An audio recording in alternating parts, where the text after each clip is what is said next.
So I thought I'd do a quick tutorial on how you can try to calibrate your sensor setting so that you can detect problematic film a little bit better. This is a Retro8 Pro model which uses the LED and phototransistor detection for the sprockets. Now, it works really well when you have dark film. However, when you start using film that's very clear, it doesn't work as easily. And it really comes down to trying to adjust your sensor knob so that the threshold voltage coming out of the phototransistor goes above and below 2.5 volts. That voltage is fed into an op amp, which then triggers the camera and also is fed into the motor controller to control the speed of the take-up reel. But basically, right now you can see the light is shining straight through. I'm getting about 4.3 volts. And if I stick this clear film in there and totally block the path with the clear portion of the film, it drops to 3 volts, but that's not low enough of a voltage to trigger the circuit to do a sprocket detection. It has to go below 2.5 volts. So what we could do is, with just a regular multimeter hooked up to the white wire on the phototransistor, which is the bottom, we can measure the voltage with and without the film in the path. Now 3.1 is too high, so I need to lower the sensor knob until we get below 2.5 voltage, and I'm going to take it down to about 2.1 volts. Now if we pull the film out, it jumps above 2.5 volts, 3.2. Looks like I can go down a little bit more to keep it balanced a little bit better across that 2.5. So let's take that down to, say, 2 volts. And the upper end's 3 volts. That's pretty well balanced above that top and bottom 2.5 point, and that will trigger pretty well. The way the sensor knob works is it basically changes the brightness of the LED. So that's all it's doing. And that changes the amount of light that gets detected by the phototransistor. And so depending on how much light is going through or being blocked is what's doing the detection. So now that I have that balance, this should actually track pretty well on detecting sprockets for this clear film.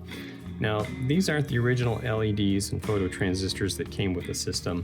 I've upgraded these to the ones I've posted elsewhere from DigiKey. They actually work better than the originals, and I'm getting, there's just the wavelength correlation between the sensor and the LED seems to be just right, where it's actually doing some decent attenuation even for clear film.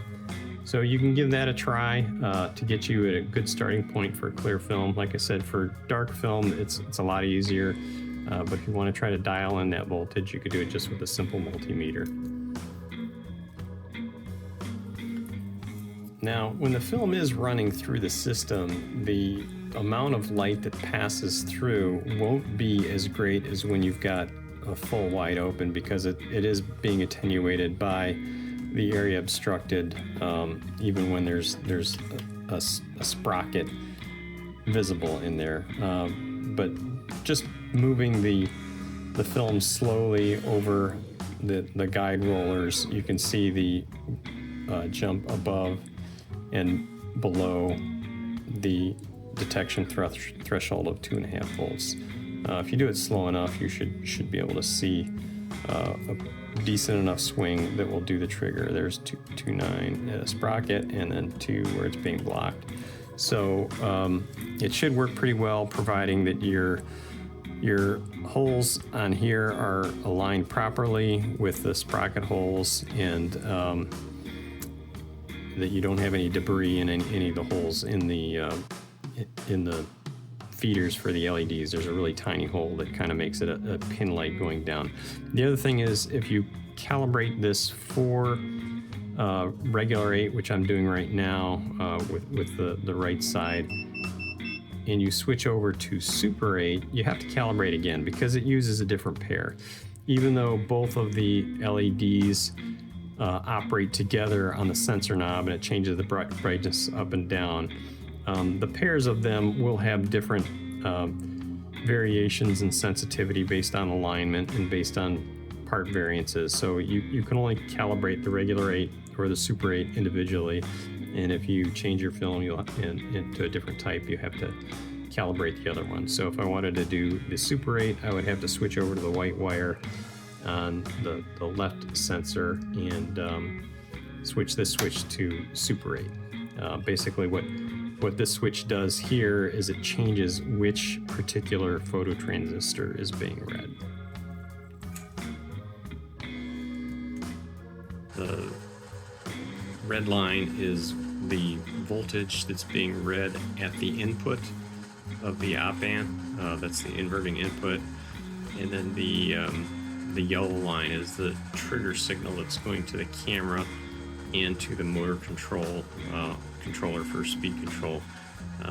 Note I don't have my motors hooked up to that speed controller because I'm controlling it externally to go extra slow.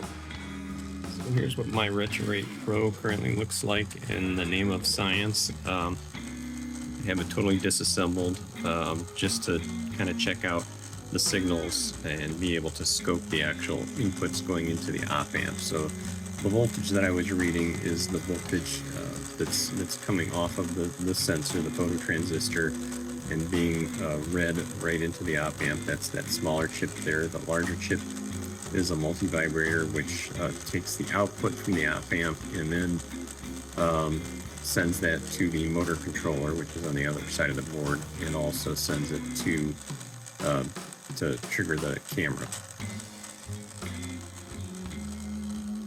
So this is the set of blue LEDs and phototransistors I spec'd from DigiKey, scanning commercial clear edge film.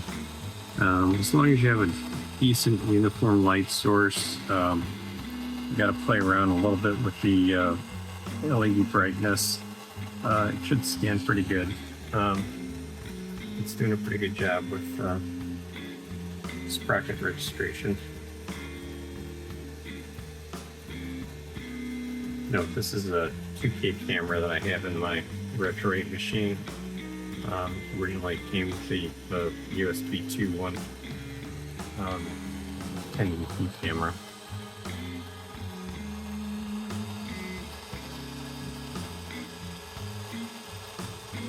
I'm also running it at a slower speed through a pulse width modulated motor controller, but it does still register good even at the higher speeds.